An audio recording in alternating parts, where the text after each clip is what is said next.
Salut, sunt Radu de la Intermittent Feast. În video ăsta avem un invitat foarte special, îl avem pe Nate Miyaki. Urmăresc munca lui Nate de aproape 2 ani și, în opinia mea, e cel mai pragmatic autor de fitness pe care l-am citit.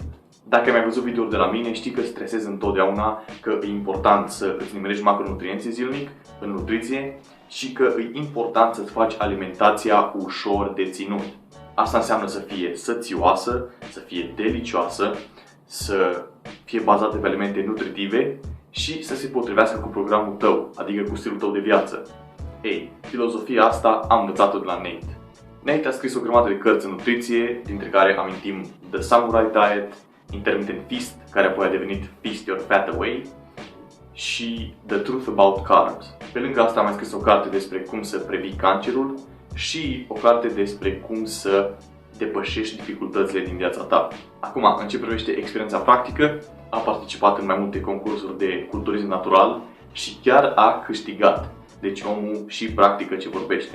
În ce privește experiența în antrenament, a studiat în facultate Exercise Science și Biomechanics, a lucrat cu zeci de atleți de-a lungul anilor și altceva ce mi s-a părut cool e că în tinerețe a fost wrestler profesionist sub numele de Kamikaze Kid. Ia uite. Deci crede-mă, o să ai ceva de învățat din video-ul ăsta. Vom vorbi în special despre alimentație și vei învăța cum să-ți setezi un plan de alimentație fie pentru slăbit, fie pentru luat masă și apoi vei învăța cum să-ți faci planul ăla super simplu de ținut. Pentru că asta contează cu adevărat. Bun, dacă ești gata, hai să începem cu interviul. Hello guys, this is Radu from Intermittent and today we have a very special guest. We have Nate Miyaki. How's it going, Nate? Hey, how you doing, buddy? Thanks for having me on. Excited to be here. It's my pleasure. I'm happy to have you on the call. I've been a fan for a long time. Actually, many of our viewers will be familiar with you. I mention you in some of my articles and also in my free report. And yeah, should be awesome for them to get some advice directly from you. Cool. I'm ready to do it. Let's do it, man. Okay, so today we have some cool topics. The main topic will be simplifying your nutrition because Nate is a specialist in this. First, we're going to talk about the importance of proper nutrition for the physique-oriented trainee. Then we'll talk about why the main goal of a diet should be long-term adherence, and also how to set up a diet based on the nutritional hierarchy of importance. And we'll give you some tips on that. How does it sound, Nate? Sounds great, man. Let's get to it. Yeah. All right. Now, before we get into that, I thought you could tell us a bit about yourself and also your background. Sure. Yeah. So, on the educational side of things, I was sort of a pre-physical therapy student, so I did a lot of the, education in like kinesiology, biomechanics, exercise physiology, science background. As I left school, I kind of started a training business, and because that was doing so well, I decided not to go to physical therapy school. But also in the training business, I just realized after a year or two of working with clients that nutrition was the most important to get people their physique goals, and that's what most people were coming to me for, because on the practical side, I was also training and competing as a natural bodybuilder. So basically the last 10 years, all of my continuing education has been in sort of nutrition, certifications and just research as a hobby and stuff like that. So that's sort of the formal side of things. On the practical side of things, I've competed in a lot of different sports. Early on it was traditional sports like football and track and field.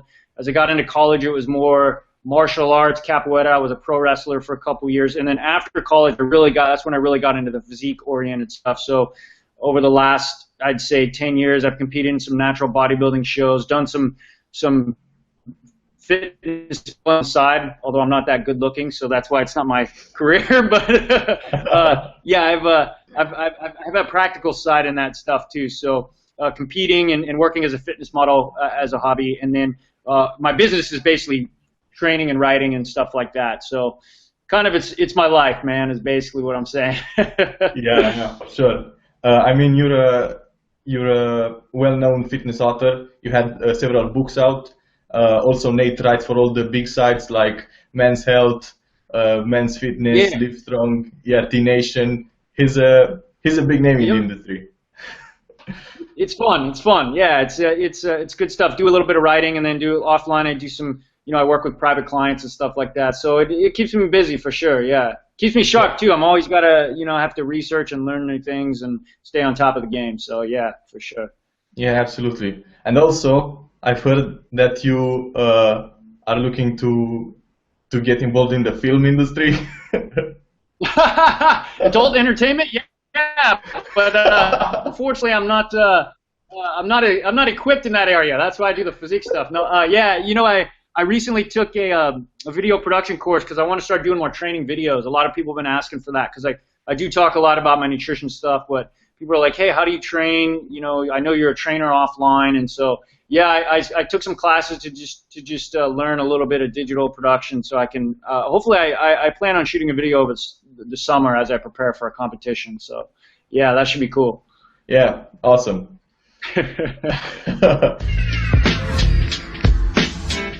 Okay, so let's get into the first topic, which is the importance of proper nutrition for a great-looking physique year-round. Now, this was a big revelation for me when I started reading your work, because you talked about how nutrition should get more attention than training if looking good is your main goal. Because if you have your nutrition in order, you can still look great, even if your training is not that ideal, but there's no way you can get or stay lean without paying attention to how you eat.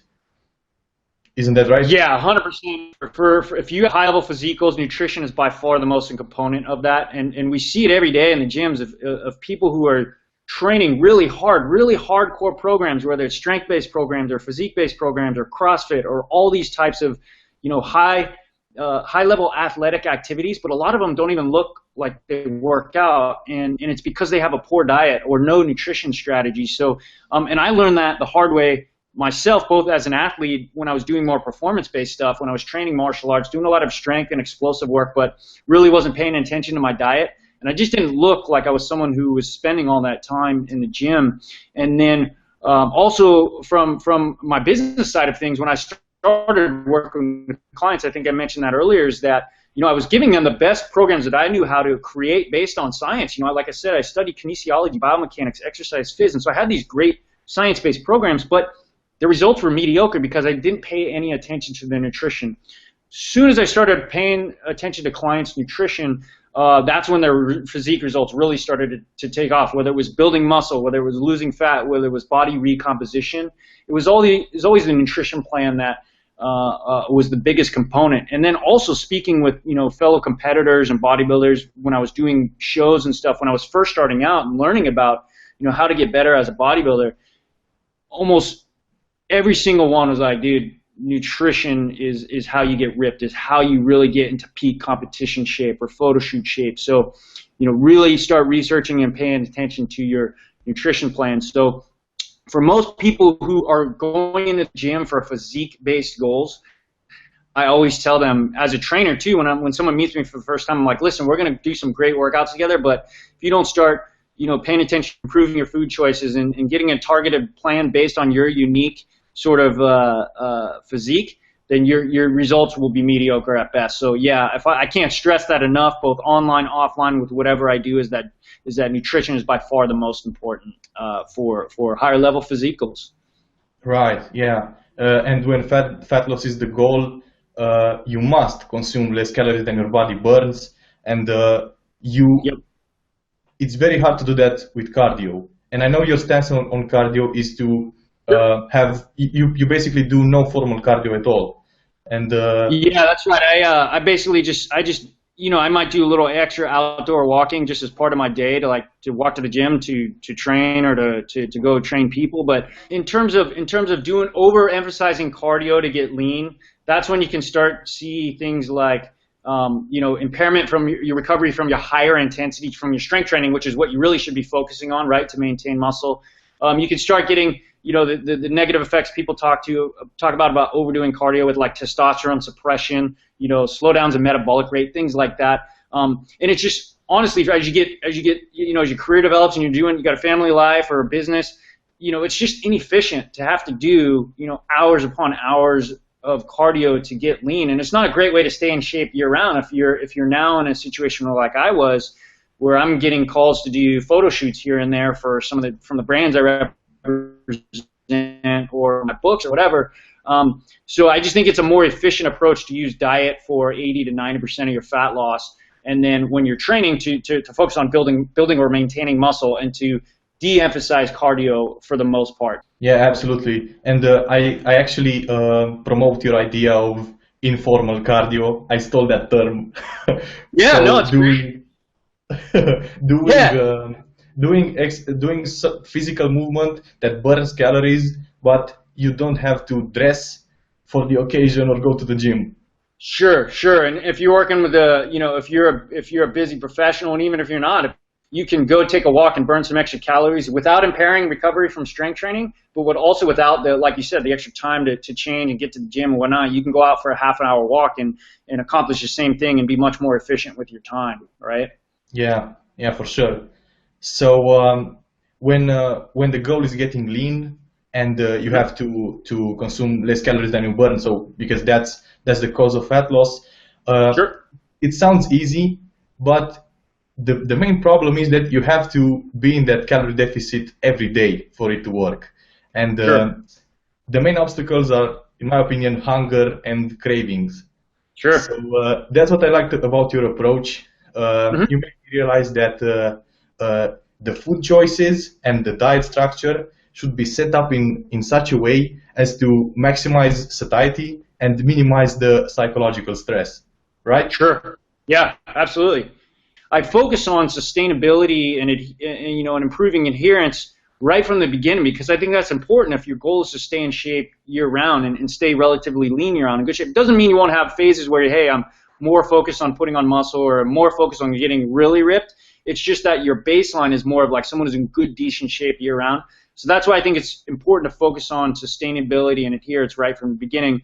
For sure. But I thought you could walk us through all the levels of the pyramid, if you think Sure. about the nutritional hierarchy of importance. So can you tell us, first of all, what are some simple equations to determine how many calories you need to eat, either for a cut or for a maintenance or for a lean bulk? Sure. So there's a lot of different formulas out there, and guys have great ones. I just try to use the old simple bodybuilding standard as a simple, because here's the thing about, calorie formulas. You're going to have to test them out and assess them in the real world to see how your body reacts and refine them anyways. So I just start with the simple strategies first. So, it's 10 to 12 calories per pound during an aggressive fat loss phase, 13 to 15 calories per pound. If you're in sort of that, hey, recomposition or maintenance mode or things like that, and then 16 plus for really gaining. And again, it's all about your individual metabolism from there. So you have to get out and test it and assess those things anyway. So I start with the simple formulas, and then go from there. So that's how I would start with the calories. And for macronutrients, how would you set it up?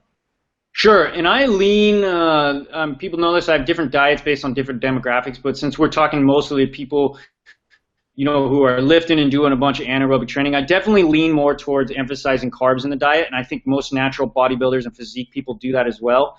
Although low carbs gaining popularity, I just don't think it's a great match for someone who's doing a lot of anaerobic training. A simple diet might be 75 grams of protein, somewhere between 35 and 55 grams of fat, and then anywhere from 175 to over 300 grams of carbs, depending on the person's metabolism. So that's a good breakdown, and again, a good starting assessment, a point that you can then adjust from based on your progress. Yeah. I usually set up carbs last to fill up the calories, which is, I'm sure you do that also. Okay, so and if you read enough, I was just going to say, if you read enough, that's how most of the guys in the physique world, most of the really good coaches that I know of, that's how they do it as well, because they want to, the old principle is diet on as many carbs as you can while you're still getting lean, right? So that's a good way of doing it. Set your other macros first, then allot everything else to carbohydrates, and then start cutting them or adding them back in based on your progress. It's a good way to kind of do it. Yeah. Now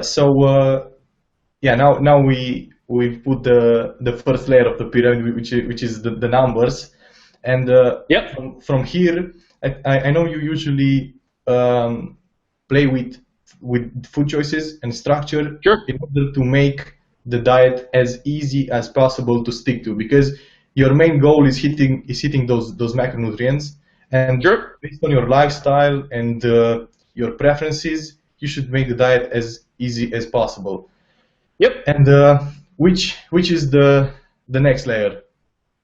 Yeah, so that goes to the food choices is the next layer, and I do think that's where, you know, we get a lot of arguments from different camps, but I try to just tell people that based on my experience, emphasizing predominantly real, whole, natural foods just makes dieting a whole hell of a lot easier, especially in a especially in a fat loss diet, right?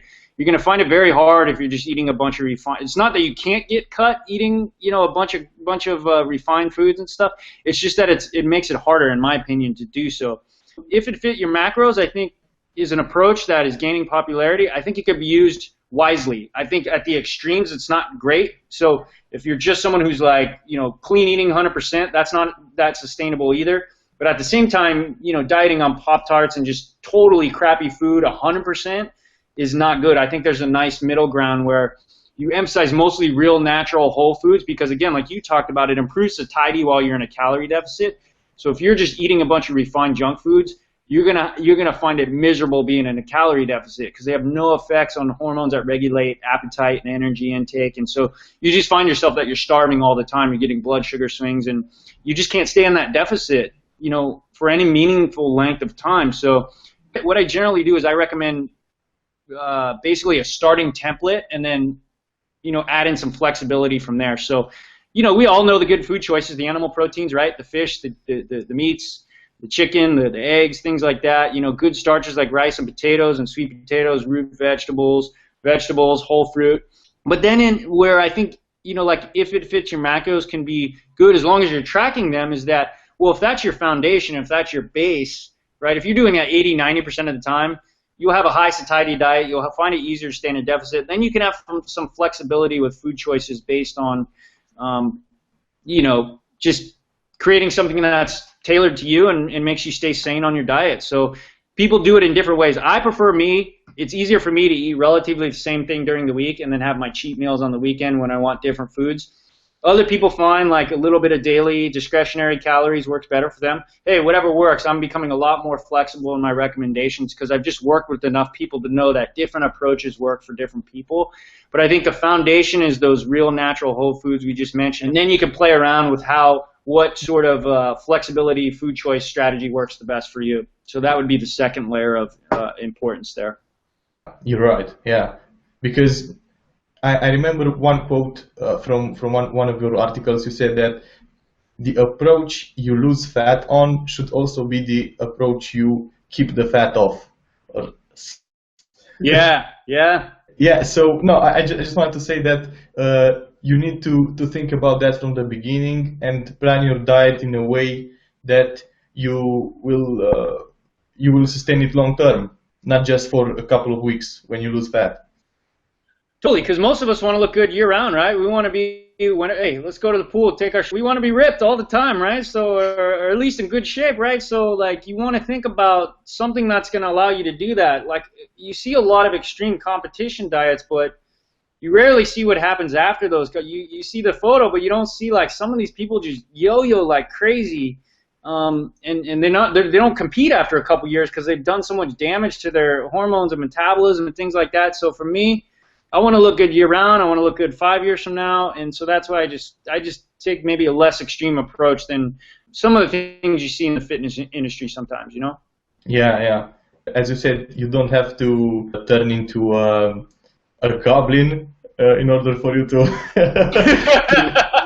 yeah, man. Sometimes I just write what pops into my head, and I don't edit much, so yeah, you get some of that every once in a while. Yeah, no, but it actually makes sense because you don't want to give up your life in order to stick to the diet. You want Sure. to integrate fitness into your life because you stress this also. Most recommendations out there focus on the bodybuilders and fitness models who basically looking good is their job, and they have all the time in the world to spend on their diet. But for most people, they just want to improve their looks, but keep their lifestyle more or less the same. So Totally. you can't make them follow a strict approach and hope they will keep it long term. Right. And there's times you ramp it up, and sure, but like I said, I think there's ways. I think that there's no one who talks a lot about it. I think there is ways to do that, to stay in good shape year round without having to give up your social life or your career. And I still, I run my business. I go out and hang out with friends on the weekend. We go drink at happy hour sometimes. I mean, I got a normal life, but I can still be in good enough shape to get paid to take my clothes off every once in a while. Hey, that's good for me, man. That's the balance I want. I don't want to go more extreme than that. You know what I'm saying? Yeah, for sure. You don't have to spend that much time. You take care of the numbers. Make sure you have good food choices. And now we come to what has made the biggest difference for me, and also I know for you, which is the diet structure. Yeah, absolutely. So I talk about in terms of hierarchy of importance, and 1 and 2 are by far the most important. So the right diet numbers and good food choices, that with some flexibility that you find that works for you. All the research that I've seen in terms of meal frequency and food distribution is if you have 1 and 2 set and they're controlled for, what you do at number 3 doesn't matter that much. Either minuscule effects or none at all. What that is saying is that if that's the case, well, you can break up your diet any way you see fit in terms of diet structure, in terms of your meal frequency and food distribution, and get relatively the same results. Like I said, there might be some minuscule differences, but not in terms of like real world difference in the mirror, right? So that's great. That means instead of feeling like we have to be a slave to our diet and go with the fitness sort of tradition or myth of we have to eat every 2 hours and 8 small meals and cut our carbs and calories at night to get lean, it's just not necessary. So what it means is that we can design our diet to be a lot more practical and, again, sustainable than that, which for most people, it's reducing meal frequency and it's eating a bigger meal at night, because I think there's a lot of things that that was the big difference, the key hook for me, and both for myself and my business to stay in shape year round and to help my clients stay in shape year round, is that when I said, listen, break the diet however you see fit. Most of them are like, well, I'm going to eat 3 meals and then I'm going to eat my biggest meal at night. I'm like, yes, that's what we wanted. That's our evolutionary instinct, right? To kind of, hunt and gather during the day and be productive and eat lighter during the day and then come home and have our biggest meal at night, or when we're out with our friends and, we just want to have a satiating meal at night, and we can do that. And what I found is that it made people's diets so much easier to stick to, again, as a long-term plan. So that's not the only way to do it. The main message I'm trying to give people is to use whatever diet structure you think. If it is 6 small meals and that works great for you and that helps you stick to your macros and food choices, great, do it. But I don't think it works that well for a large percentage of the population. I think what works better is doing, 2, 3, 4 meals, a normal eating pattern. Hey, breakfast, lunch, dinner, and then eating the biggest meal at night is my key thing. So you can intermittent fast as well. You could skip breakfast and you just eat lunch and dinner. That works well for a lot of people too. I think any of those patterns can work as long as you have number 1 and number 2 taken care of. What I found in my business over the years is that, hey, saving at least a good percentage of your calories and carbs for the evening meal, man, people love that diet, and they never go back to any other way of eating again. I know I won't, because it just makes it a lot easier as a long-term plan. So, but the main message is use whatever works, but I definitely would recommend, no matter what you do, eating a good percentage and a highly satiating dinner at night to make your plan more enjoyable. And then what you do with the day is a little bit more flexible. Whatever works, man. Yeah, I actually do that too, the Intermittent Feast approach. Yep. Actually, right now in Romania it's 9 p.m. I still have about 1,300 calories to go. So it's the feast, because this works very well when you diet, because studies have shown this, and everybody can a proof that when you diet, you think a lot more about food, and that's when the hunger comes and the cravings. And if you know you have a large meal waiting for you at the end of the day, it's much easier for you to stick to the diet throughout the day.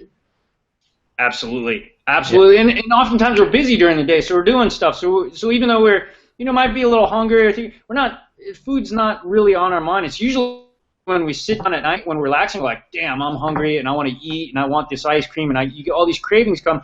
But if you're eating 1,300 calories, baby, you're not going to be craving much after that, because you're eating a bunch of high quality food, right? Those cravings are going to go away because you're eating a nice big meal. And it just, for people, a lot of people who couldn't stick to any type of diet, I found that it just made it so much easier for them, because they're like, dude, wow, instead of sitting there trying to starve on a salad, man, I could eat a big steak and a huge potato and some rice, and man, I just feel so full and satisfied. And it just makes dieting easier. And like you said, man, if you know you're going to eat a 1,300 calorie dinner, well, you can be a little bit hungry during the day and stay busy, and then go home and have that big dinner. And it doesn't feel as much, to me, it doesn't feel as much of a diet as other plans do. You know what I mean? Yeah, for sure. And also, because it's at the end of the day, you don't have time to cheat after that because you're gonna go to sleep. Because if you ate a big lunch and a small dinner, then you would have time in that evening to break your diet. But this way, the day is gonna be over, and you made it to one more without breaking the diet. Totally, yeah. And if you eat really big meals during the day, what I find in people is they get rebound hypoglycemia. So not only they get tired and kind of fatigued and low brain function or whatever, it also triggers more cravings. So you're more likely to eat more anyways later in the day, right? So we're going to eat more later in the day anyways for most of us. So why not set up the diet to go along with that anyways, to go with our natural tendencies to make it easier? And yeah, like you said, it just makes it sticking there another day a lot easier, man. So yeah, for sure. And we are socially also inclined to eat during the night. So we go out to dinners, we go out with friends at night, we watch a ball game, we go to the movies. On the holidays, we eat with the family in the evening. So why not keep that big percentage of the calories for the evening meal when you're gonna be with your family, with your friends, and you can enjoy that meal instead of No, you're 100% on, dude.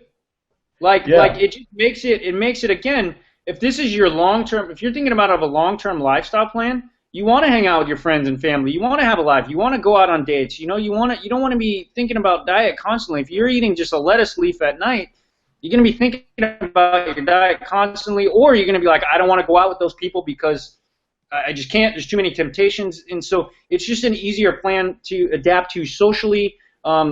Business dinners happen over that. So for busy professionals, it's just so much easier for all those things. Not only for adherence, but also for social reasons and for a variety of reasons. That's why it's the kind of the key principle of my diet structure. I'm not saying it's absolutely mandatory. You can do other, diet structures, but I think it's one that is one of the easiest to follow, and that's why I recommend it as a starting point for people. So this is the hierarchy of importance. You know that the numbers matter the most.